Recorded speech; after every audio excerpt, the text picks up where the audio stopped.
Bueno, habíamos anunciado el resumen deportivo con Manuel Reyes, pero me informan que todavía no tenemos lista la sección, entonces vamos a aprovechar para conversar con don Pablo Tatú, el director nacional de estadística, profesor universitario. Y yo diría, Diógenes, que don Pablo Tatú fue de los primeros expertos en estadística que comenzó a hacer proyecciones sobre la tendencia de crecimiento del coronavirus en la República Dominicana cuando la pandemia explotó en la República Dominicana en el mes de marzo de este año.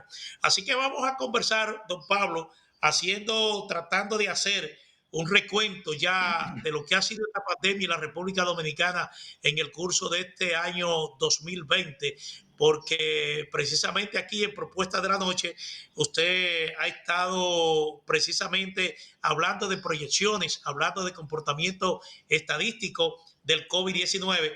Así que buenas tardes y gracias por su participación, don Pablo. Adelante. Buenas tardes, Manuel, Diógenes y a los amigos televidentes. Sí, con mucho gusto, pues vamos entonces a entrar en materia. Estuve escuchando el interesante análisis sobre un señor que supuestamente es claridad en algún lado. Yo creo que es oscuridad en todas partes, pero no importa. Esas son opiniones. Yo quiero compartirla con ustedes también. Entonces, sí, también vi Sí, lo que la queríamos interesante observar, polémica. sí, lo ¿Eh? que queríamos observar, don Pablo, queremos observar cómo ha ido comportándose la pandemia desde marzo hasta la fecha, porque yo creo que habría que dividirlo en tres ciclos. Es decir, una primera parte cuando está ya la pandemia, ya hay una segunda parte cuando se inicia aquel proceso de desescalada durante la administración del expresidente Danilo Medina en mayo pasado.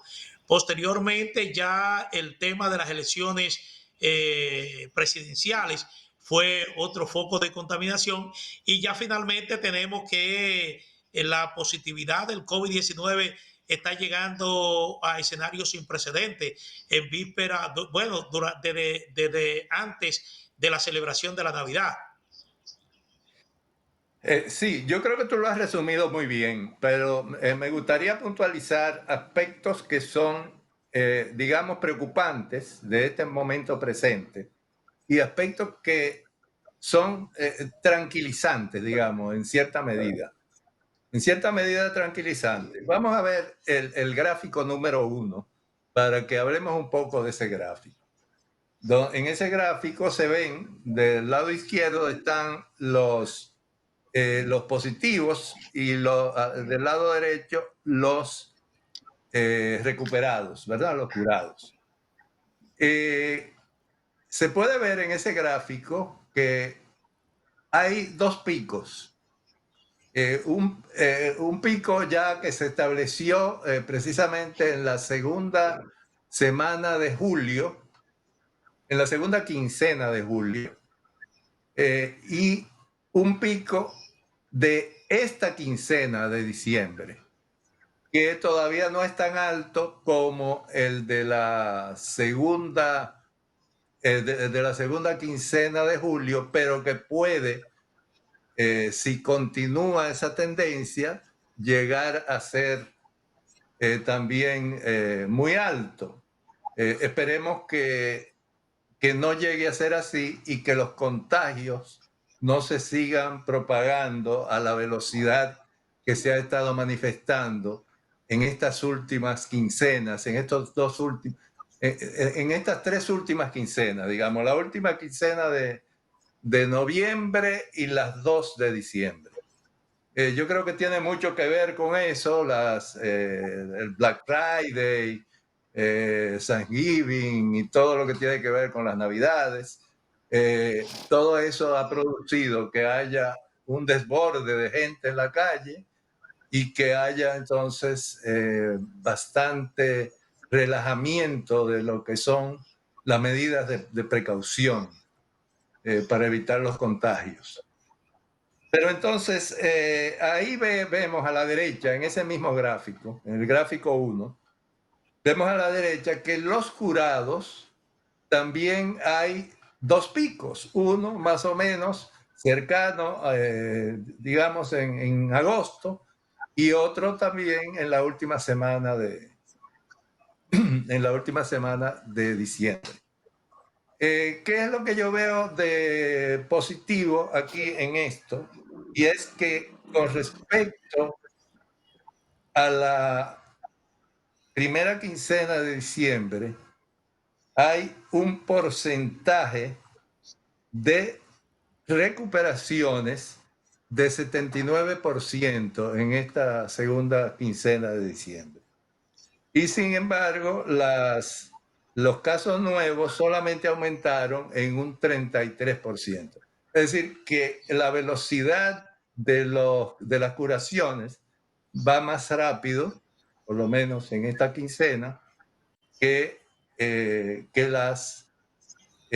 los nuevos casos positivos.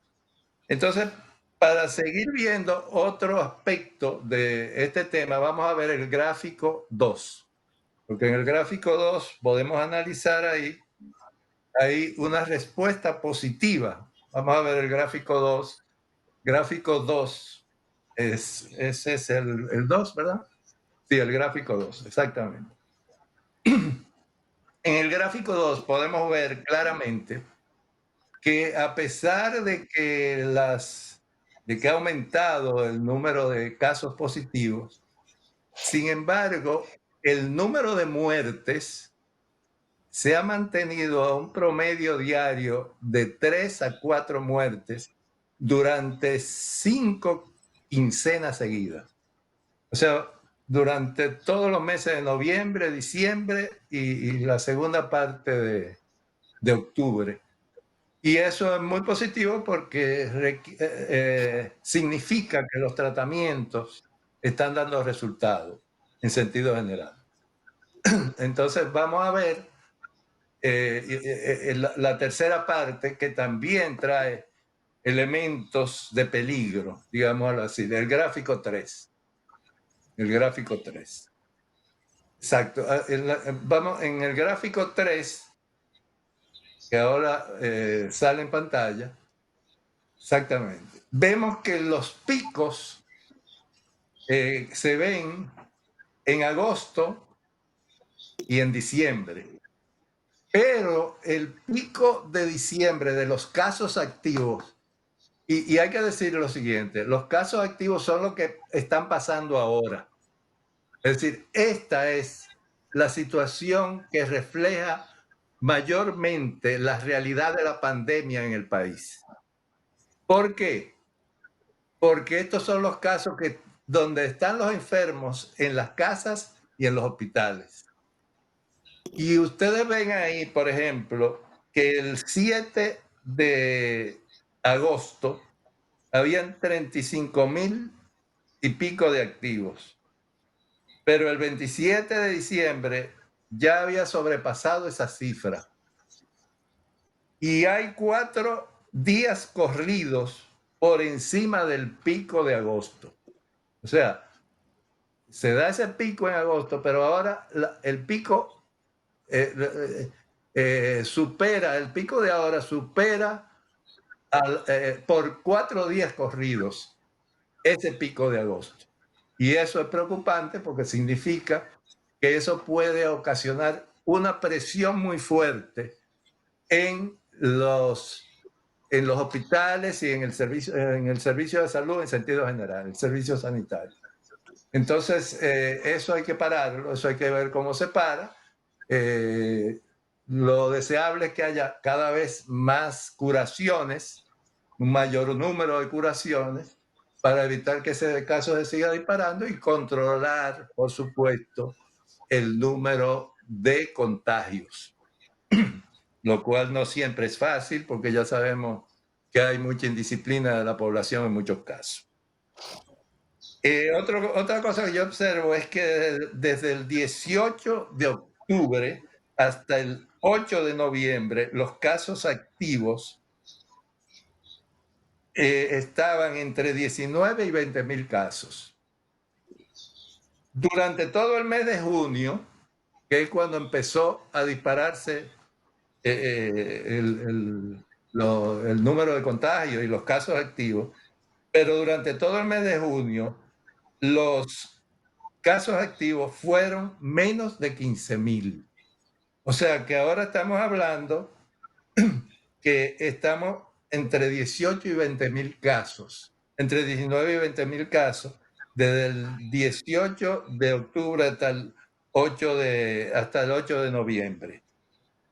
Pero los activos tienen más de un mes, desde el 27 de noviembre hasta el 28 de diciembre, por encima de 25,000 casos. O sea, hay una diferencia entre el mes de junio por debajo de 15,000 casos y todo el periodo del 27 de noviembre hasta el 28 de diciembre por encima de 25,000 casos.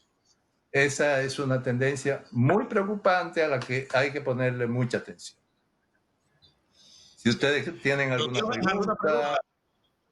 Sí, don Pablo, veo Sí, un gráfico dime. en el que registra que los fallecidos se han mantenido muy bajitos en el último mes. ¿Usted considera que la tendencia podría ser esa a partir de ahora o que esa tendencia continúe? Bueno, hay que suponer que los tratamientos han mejorado, lo cual incide en una tasa de letalidad más baja.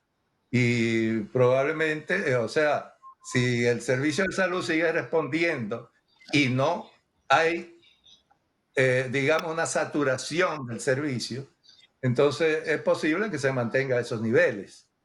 Pero si aumenta mucho el número de contagios y sobre todo el número de casos activos, pues posiblemente haya dificultad en mantener esas cifras a un nivel tan bajo. Desde el principio se hipótesis, por ejemplo, de que una persona positiva podía contagiar entre 2 a 6 personas. Y lo que se está viendo, por ejemplo, en los momentos actuales, es un comportamiento bastante agresivo del virus. Es decir, el contagio por persona, eso se entiende que está en aumento de si una persona ya tiene la capacidad de contagiar un mayor número de gente o hay una presencia muy activa del virus que provoca la situación que tenemos al día de hoy. Bueno, la presencia activa del virus viene básicamente, más que nada, porque las medidas sanitarias están tomadas y las instrucciones en sentido general y los controles en la medida de lo posible, pero está básicamente relacionada con el comportamiento de la población. También quizás tiene que haber mayor uniformidad.